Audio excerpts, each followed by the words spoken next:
Hi everyone, special big welcome to our families and to all of our community. It's a really special afternoon that I get to welcome you, and I get to welcome three of our amazing students. I've got Oceane, I've got Tisha and I've got Charlotte, who have agreed to come and do a principal's blog with me today.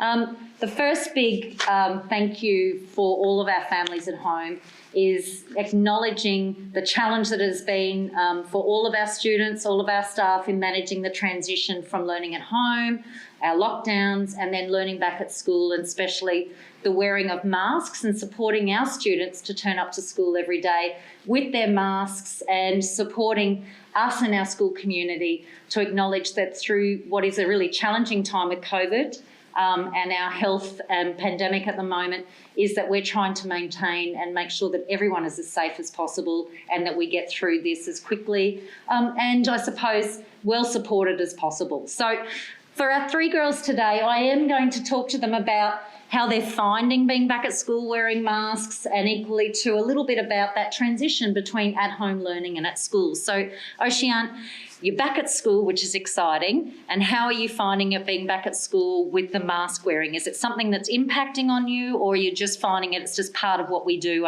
every day and it's okay? I feel like it's something we just need to do if we want to get through this, and it's the most important thing at the moment is all our health and safety, so I'm okay with it, and as long as I'm learning, I'm happy. So perfect, thank you. And what about you, Tisha? How are you coping? I feel it's just helping us stay more healthy, and it doesn't really affect our learning much. Perfect, which is wonderful. And Charlotte, for you? I feel like we have to wear masks to get through this whole pandemic, and to make us safe and happy. Wonderful. And I think that's been one of the biggest things from the staff as well, and from all of our students, is that we know it's just part of what we have to do to get us through this and to do it as safely as we can as possible. But I love that each of the girls spoke about that they're still able to learn, and they're learning in a great way, which is fantastic. So I'm going to talk to you now about learning at home, and I know we had to very quickly move to and transition to a lockdown and learning at home.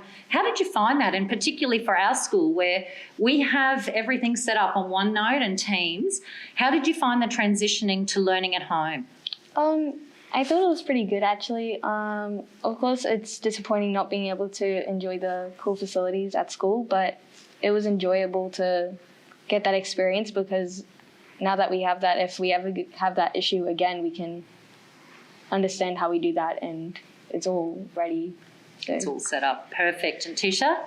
I feel like it's easier because we have our OneNote and Teams that we use at school every day, so it's easier because we can use it at home as well. Perfect. And Charlotte? I found myself more productive when I was learning at home, because I'm kind of a really loud person during class, and it taught me how to settle down and no distractions. Yeah. How exciting was that? But I think sometimes what I'm hearing is, even though it was really good, really productive, the learning was there, because we talk a lot about in schools and in home and in the media about continuity of learning, so you could continue with your learning from each of your subject areas and each of your teachers. But is it the same as when you're in class and connecting with your teachers and connecting with your peers? That's the other thing. We could also, I guess it was less distracting because there was a mute button, so we could still communicate, but we knew when to just be quiet and to listen, and it was easier to take turns talking. And we also had the chat there to ask questions, and we could always do a one-on-one with a teacher or a student, so it was a bit easy that way. So fantastic. And Tisha? I feel like it was, of course, a little bit harder to speak with our friends and collaborate together, but we could, whenever we went off and did work, we could ask the teacher questions.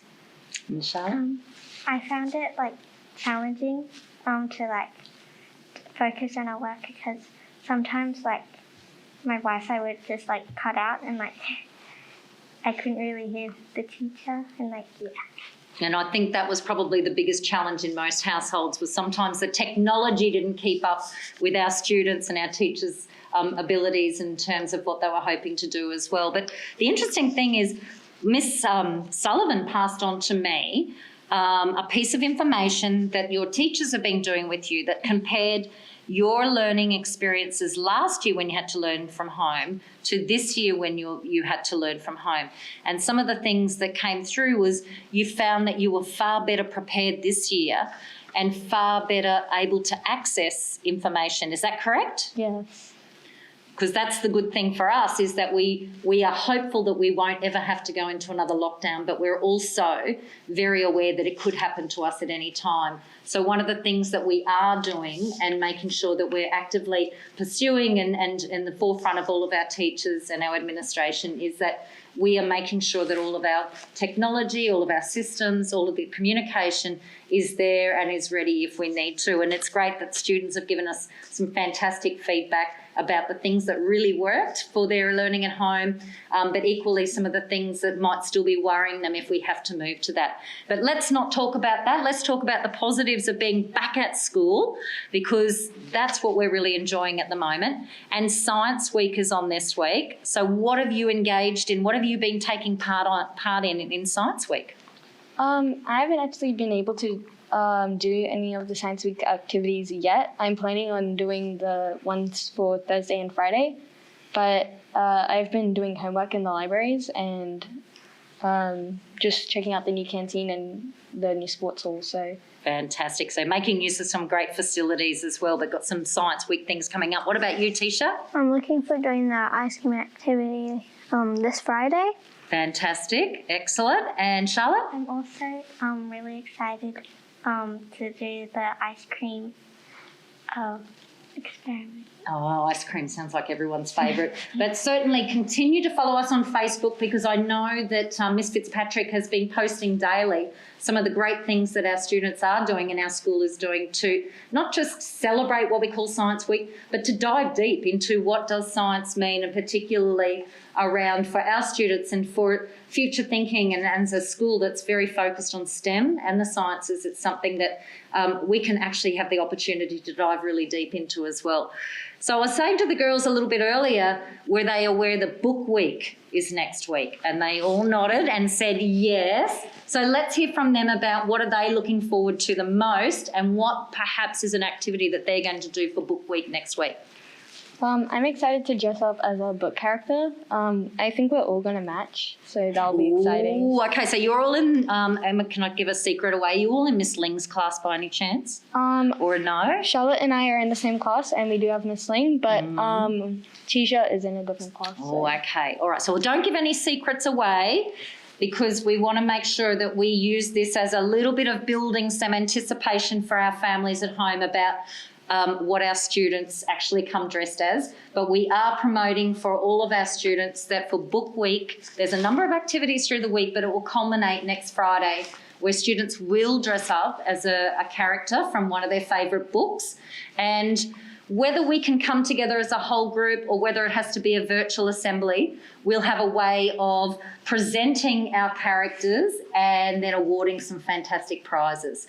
So I look forward to catching up with everybody at home over the coming weeks, whether that's through Facebook posts or whether that's our next newsletter update. But I just want to thank everyone for your support of certainly your children and our students, but support for our whole college. It just means the world to us at this time. So thank you.